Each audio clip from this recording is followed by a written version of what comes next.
guys, welcome back to another YouTube video by SMARTPATHTUTORIng. This video is on an inspector course, specifically on the character of Arthur Birling.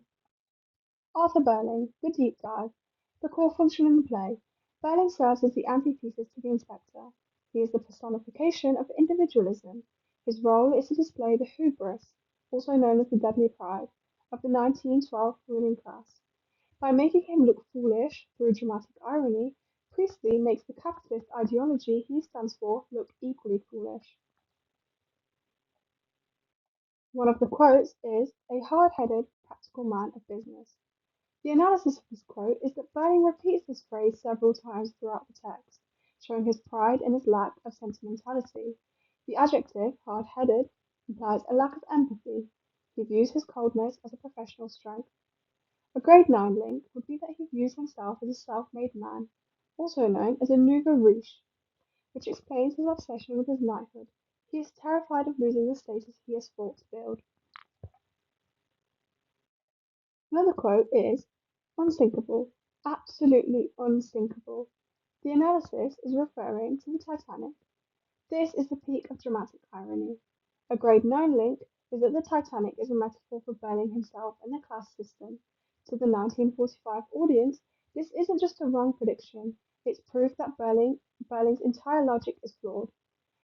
If he is wrong about the ship, he is wrong about community being nonsense. Another quote is, "a man has to make his own way, has to look after himself and his family too, of course." Analysis of this quote is that this is the capitalist manifesto. The order of his priorities is crucial. Himself, then his family, then society, which actually isn't even mentioned. The grade 9 link is the phrase "of course" suggests that he thinks this is common, making his later interruption by the inspector's doorbell a structural symbol of the socialist world crashing into his private individualist world. Another quote is, "I'd give thousands." Yes, thousands. The analysis of this occurs in Act 3 after the truth is out.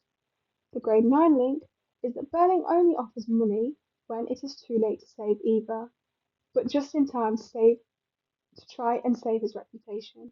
He still thinks everything has a monetary value. He tries to buy his way out of the moral crisis, proving he has learned absolutely nothing. The grade 9 interpretation paragraph follows. Priestley utilizes Arthur Birling as a symbol of capitalist complacency and moral blindness through the recurring use of dramatic irony, specifically Birling's dismissive attitude towards the labor trouble and the unsinkable Titanic. Priestley effectively strips the character of his hard-headed authority in the eyes of the 1945 audience. Birling's philosophy of individualism is presented as a structural flaw in society. He views his employees, like Eva Smith, merely as cheap labor, rather than human beings, highlighting the humanizing nature of industrial capitalism. Ultimately, Birling's refusal to accept social responsibility, even after the inspector's fire, blood and anguish speech, positions him as a static character who represents the older generation's inability to evolve, serving as a didactic warning that the cycle of suffering will repeat if his ideology remains dominant. Key themes that Arthur Birling can be linked to is capitalism versus socialism. He is the primary defender of profit over people. The generational divide is that he remains unchanged, unlike Sheila and Eric. Social class and reputation. He is more scared of a public scandal than he is of the fact that he helped kill a girl. Thank you, that's the end of the video. Make sure you like and subscribe.